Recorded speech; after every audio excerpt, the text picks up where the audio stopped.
Look closely at this jersey. Heading into the 2026 World Cup, the 26 players wearing that famous yellow shirt have crossed a specific financial threshold. Their combined market value sits right around $1 billion. Look at the top squad valuations. Brazil trails England's $1.52 billion and France's $1.8 billion. But how is Brazil's wealth distributed? Their attacking unit alone is worth $519 million. Over half the squad's financial power sits in just a handful of players. At the very top of that attacking unit sits Vinicius Jr.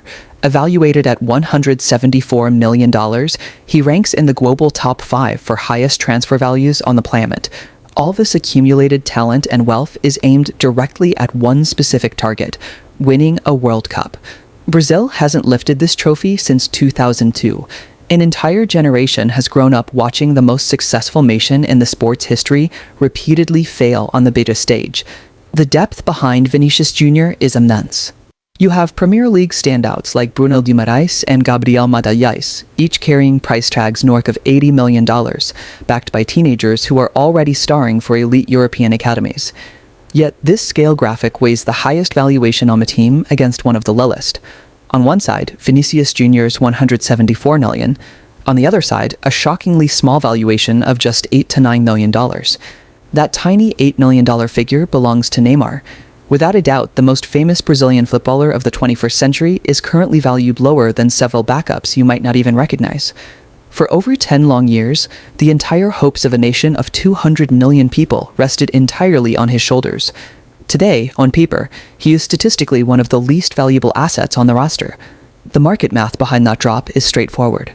Years of devastating, compounding injuries have taken their toll, and at 34 years old, the physical peak of his career is firmly behind him. His decision to step away from European club football for a stint in Saudi Arabia, followed by a quiet return to his childhood club, Santos, effectively finalized that steep depreciation in market value. He carries heavy memories from his previous attempts on this stage. The Wonder Kid hype of 2014 ended in injury before a 7-1 collapse at home, followed by a frustrating exit in 2018 and heartbreak on penalties in Qatar in 2022. Those physical realities and declining metrics confirm a stark truth for Brazilian football. The strategy of waiting for Neymar to individually rescue the team in high-pressure moments is officially over. This tactical pitch map illustrates the new approach under manager Carlo Ancelotti. Instead of routing every attack through a single central superstar, the structure shifts that responsibility across a broader, more balanced front line.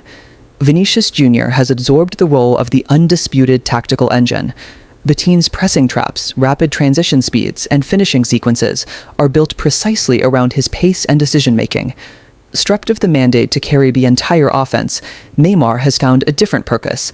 He is surrounded by 19-year-old phenomenons like Endrick, who are facing the exact same intense national scrutiny he dealt with a decade ago. He is evolving from the burdened superstar who must score every critical goal into a veteran shield.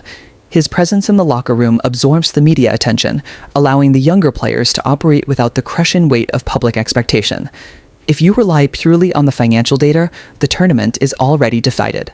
France and England have assembled rosters so thoroughly stocked with top-tier valuations, but they operate in a completely different financial reality. But a database like Transfermarkt only measures youth, contract length, and athletic potential.